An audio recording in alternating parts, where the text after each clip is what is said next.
Hello everyone, welcome back to the Analog Mastery series. So in the previous video, we understood why differential amplifier is important and how it forms the foundation of op-amps. So now in this video, go into one step deeper. So we'll not just define it, we'll actually understand number one, how a differential amplifier works, then number two, how it responds to different inputs, and number three, why it is so powerful in practical circuits. So let's recall an idea that a differential amplifier does not amplify individual signals. It amplifies the difference between two signals. So if we have V1 and V2, the important quantity is Vd equals to V1 minus V2. This is called the differential input. So now if we look into the basic structure of a differential amplifier, so it resembles the structure of a two supply bias circuit. So if you remember from our previous video on biasing, where we have seen two supply emitter bias circuit, the two supply emitter bias contain two supplies as its biasing, where we had VCC plus VCC and minus VEE to energize the circuit, right? As we remember this from our discussion on two supply emitter bias. Now the same circuit will be repeated here in differential amplifier, and it will consist two such identical circuits. So let's see what it will contain. So a typical differential amplifier consists of two identical transistors. So that means let us consider transistor 1 and transistor 2. Okay. So let's first draw one by one so that it becomes easier to understand. So like in two supply emitter bias, we have the RC resistance. Then we have the supply. So supply is plus VCC. Then we have RC here. Then in emitter terminal, we have the resistance RE, right? And then we have the input. So let us consider Rin is our input resistance, and we have a AC source here. Okay, and this terminal is connected to minus VE. Okay, so this is the circuitry of two supply emitter bias circuit, and this is the output. Suppose this is transistor Q1 and we are naming it as VC1. Okay, now we'll have to repeat this circuit again across transistor Q2. So let's do it.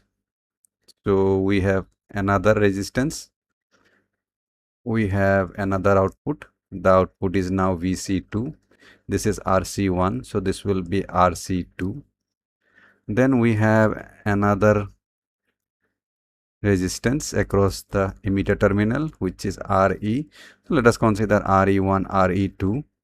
Then we have the input resistance and the input source.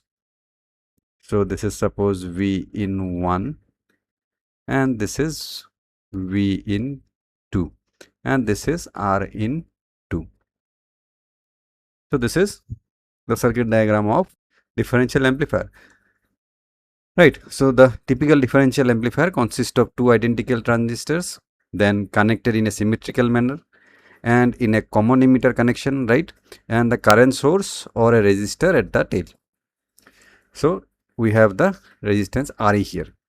So each transistor receives one input, that means V in 1, and the other transistor receives V in 2, and the output is taken from one-sided. If it is from only VC1, that is one-sided, or VC2, it is one-sided. If it is taken from both of them, it will be double-ended. So this circuit is perfectly symmetrical, and that symmetry is the reason behind its behavior. So now what we have here, we can minimize this circuit by considering one more logic, that we can consider Re1 equals to Re2. Okay, and we can combine both of them together, and then we can redraw the circuit like this. Instead of having two resistors, we can combine both of them.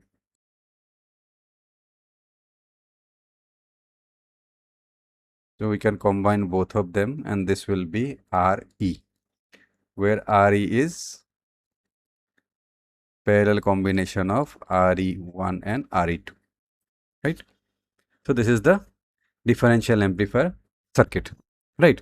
So now let us understand how it works. So in case we have V in 1 equals to V in 2, that means both the inputs are equal. Then if both the inputs are equal and both the transistor conduct equally and current splits equally, then output remain balanced. So that means the output will become V out equals to Vc1 minus Vc2, since we have same input. So final output of the differential amplifier will be 0, right? So ideally the output becomes 0. This condition is known as common mode input. So we call it as common mode input. So that means we are providing same input across both the terminals. That means V in 1 equals to V in 2 equals to V in. Okay. So now suppose this is, so let us consider this is our case 1. The case 2 can be, we have V in 1 greater than V in 2, right? So that means input 1 slightly increases and the transistor 1, that means Q1, conducts more than transistor Q2. Then current shifts towards one side and this creates a difference in the output voltage. That means we have Vc1 minus Vc2 is a positive value, right? So there is a difference in the output voltage. Now the case 3 can be V in 2 is greater than V in 1. So that means Q2 conducts more than Q1. That means the output equals to Vc1 minus Vc2 equals to negative, right? Because the value of Vc2 is higher. So that means transistor 2 dominates and current shifts in the other way. So the key insight is the circuit converts small input difference to a large output change, and this is the amplification. So differential mode versus common mode, if you want to coin it, then it will be number 1, differential mode, the inputs are different. That means V in is not 1 is not equals to V in 2. Circuit responds strongly. Then this is the desired operation, right? So this is differential mode. Then common mode, what we have, the inputs are same, that means V1 equals to V in 2, and circuit ideally gives 0 output, and this is noise or unwanted signal. That means a good differential amplifier amplifies the difference signal and rejects the common signal. So this property is called common mode rejection. So now let's talk about the outputs. Outputs are either single-ended output, that means taken from any one of the collector, that means either from Vc1 or from Vc2. Then it is simpler and commonly used. Then second one will be double-ended output, where difference between the two collectors, right? And it gives better performance and higher gain and symmetry. So we analyze this in detail in the upcoming videos. So considering on the number of inputs and the number of outputs, the differential amplifier is divided into 4 different configurations, where we have number 1 is dual input and balanced output, means both the inputs will be active and output will be taken from both the outputs. The next will be single input balance output.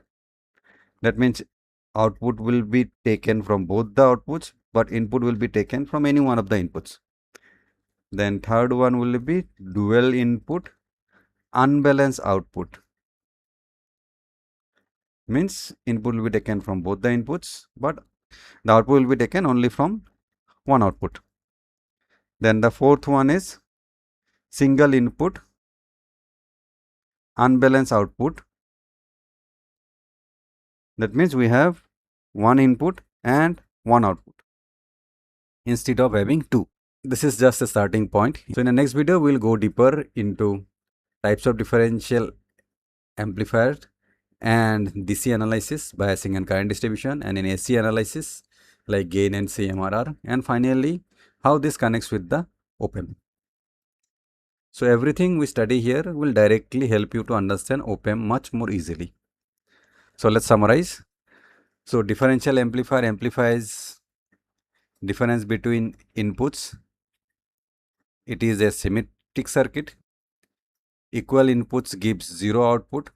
Different in inputs gets amplified output, and it rejects common signals, that is noise, and forms the core of the op-amp input stage.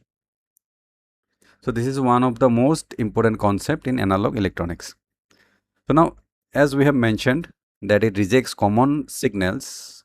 So here we are representing the noise which can be present in both the input signals. For example, suppose across the input we are providing a 2 volt in V in 1, and in the second terminal we are providing V into 1 volt. Okay. So along with that we may have some noise which is present in both the signals, and it can be like both the noises are same in nature. So as we know, whenever we are providing this across the two inputs like V in 1 and V in 2, then what will happen? First, the signal which is 2 volt and 1 volt, they will get subtracted. That means 2 minus 1 will be 1 volt.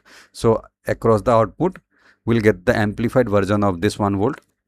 And what will happen to the noise? Since the noise is same in nature, so they will subtract each other. So maybe we are having, suppose, 500 millivolt of noise. So in both the cases, it will be 500 millivolt of noise, and they will be having similar nature. So what will happen? Both will get subtracted, and finally we'll have the amplified version of the difference signal, right? So this is the beauty of differential amplifier. So along with amplification, we also get rid of the noises.